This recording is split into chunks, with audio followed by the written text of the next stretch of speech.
बहुत से लोग रोज टांगों के दर्द, खिंचाव, क्रैम्प्स और मसल्स की टाइटनेस जैसे मसाइल से परेशान रहते हैं। सुबह उठते ही पैरों में स्वेलिंग वगैरह फील होती है या रात को सोते वक्त अचानक क्रैम्प्स वगैरह होने लगते हैं। आज हम बात करेंगे कुछ ऐसे ही इंपॉर्टेंट विटामिन्स और मिनरल्स के बारे में जिनकी डेफिशिएंसी आपकी मसल्स, नर्व्स, जॉइंट्स और एनर्जी पे सीधा इफेक्ट डालती है। और सबसे इम्पॉर्टेंट बात, कुछ ऐसे फूड्स को भी हम डिस्कस करेंगे जिनको अगर आप इनटेक करें तो आप इन मिनरल्स और विटामिन्स को नेचुरली ले सकते हैं और इन सारे मसलों को नेचुरली ओवरकम कर सकते हैं। सबसे पहले हम बात करते हैं विटामिन B12 की। ये एक ऐसा न्यूट्रिएंट है जो बॉडी के नर्वस सिस्टम और ब्लड सेल्स के लिए लाइफलाइन का काम करता है। जब विटामिन B12 की कमी होती है तो आपको टांगों में सूजन, झंझनाहट, नमनेस और एक्सट्रीम थकावट महसूस होने लगती है। B12 रेड ब्लड सेल्स बनाता है जो ऑक्सीजन को प्योर पूरे जिस्म में ट्रांसपोर्ट करते हैं, और जब ये ऑक्सीजन कम मिलती है तो मसल्स वीक और डेड फील करते हैं। विटामिन B12 के अगर सोर्सेज की बात करें तो ये different animal based foods like beef, chicken, eggs, milk और फिश से आप ले सकते हैं। और अगर काफ़ी ज़्यादा एक्सट्रीम डेफिशिएंसी इसकी हो तो इसकी कुछ मार्केट में सप्लीमेंट्स भी अवेलेबल होती हैं और कुछ विटामिन B12 के इंजेक्शन भी होते हैं। अब हम बात करते हैं पोटेशियम की, एक मिनरल जो डायरेक्टली आपके मसल्स कॉन्ट्रैक्शन और नर्व सिग्नल्स पे काम करता है।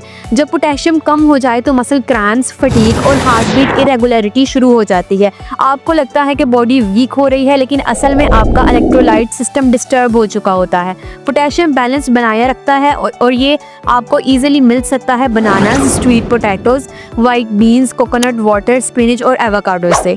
ये फ्रूट्स और वेजिटेबल्स डेली डाइट का पार्ट होना चाहिए अगर आप क्रैम्प से मुकम्मल तौर पर निजात चाहते हैं।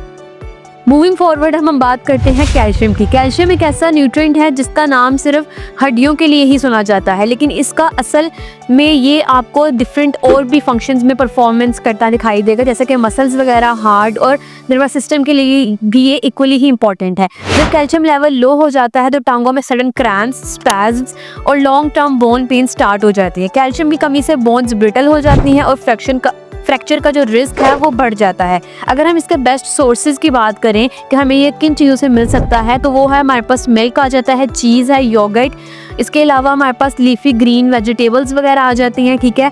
लेकिन एक इंपॉर्टेंट अगर हम यहाँ पे पॉइंट डिस्कस करें तो वो ये है कि कैल्शियम सिर्फ तभी आपकी बॉडी में प्रॉपर्ली एब्जॉर्ब होगा जब आपकी बॉडी में विटामिन D की एक प्रॉपर क्वांटिटी प्रेजेंट होगी, ठीक है। इसीलिए हम अगले विटामिन की जो बात कर रहे हैं वो विटामिन D है, जो कैल्शियम के साथ मिलकर हड्डियों को स्ट्रॉन्ग बनाता है और इन्फ्लेमेशन को रिड्यूस करता है। इसकी कमी से ना सिर्फ बोन्स वीक हो जाते हैं बल्कि इम्यून सिस्टम भी लो हो जाता है। बहुत से लोग सनलाइट अवॉइड करते हैं और इसी वजह से उनमें विटामिन D की कमी देखी जाती है। Sunlight is the best source of vitamin D, लेकिन डाइटरी सोर्सेज जो हैं उनसे भी आप विटामिन D गेन कर सकते हैं, जिनमें हमारे पास फैटी फिश आ जाती है, एग योक्स आ जाती हैं और इसके अलावा डिफरेंट डेयरी प्रोडक्ट्स आ जाते हैं। रात को पैरों में अगर आपको सूजन और क्रैम्प्स महसूस होते हैं तो ये विटामिन D के लो लेवल का एक क्लियर साइन हो सकता है। आगे बढ़ते हैं, अब हम बात करते हैं विटामिन C की, जो बॉडी के कनेक्टिव टिश्यूज, जॉइंट्स और हीलिंग प्रोसेस में मेजर रोल प्ले करता है।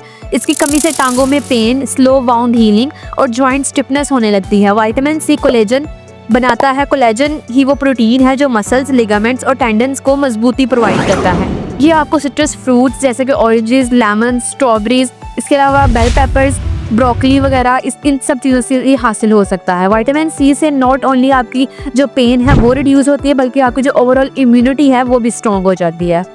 अब हम आगे बात करते हैं विटामिन K की, जो कि एक अंडररेटेड न्यूट्रिएंट है, लेकिन इसकी डेफिशिएंसी से नुकसान बड़े सीरियस किस्म के हो सकते हैं। ब्लड क्लॉटिंग का जो मैकेनिज्म होता है, बोन स्ट्रेंथ और टिश्यू रिपेयर के लिए विटामिन K की ज़रूरत होती है। जब ये कम होता है तो बॉडी ईजिली उसको जो जख्म वगैरह हैं वो भर नहीं पाते हैं, ठीक है, और मसल्स रिकवर नहीं कर पाते हैं, ठीक है। ये लीफी ग्रीन जो वेजिटेबल्स हैं उनमें मोस्टली प्रेजेंट होता है, जैसे कि स्पिनच वगैरह, ब्रोकली, कैबेज वगैरह। अगर आपको अक्सर जख्म भरने में देर लगती है तो ये इन जॉइंट्स के में दर्द रहता है तो विटामिन K का लेवल चेक ज़रूर करवाना चाहिए आपको। मूविंग फॉरवर्ड हम बात करते हैं मैग्नीशियम की, जिसे बॉडी का रिलैक्सिंग मिनरल कहा जाता है। ये आपके मसल्स, नर्व्स और हार्ट बीट को रेगुलेट करता है। मैग्नीशियम की कमी से क्रैम्प्स, ट्रेमर्स, एंजाइटी और इवन इंसोनिया तक हो सकता है। ये ATP एनर्जी की प्रोडक्शन में मदद करता है, यानी अगर मैग्नीशियम कम है तो मसल्स रिलैक्स नहीं करते हैं और टाइटनेस महसूस होती है।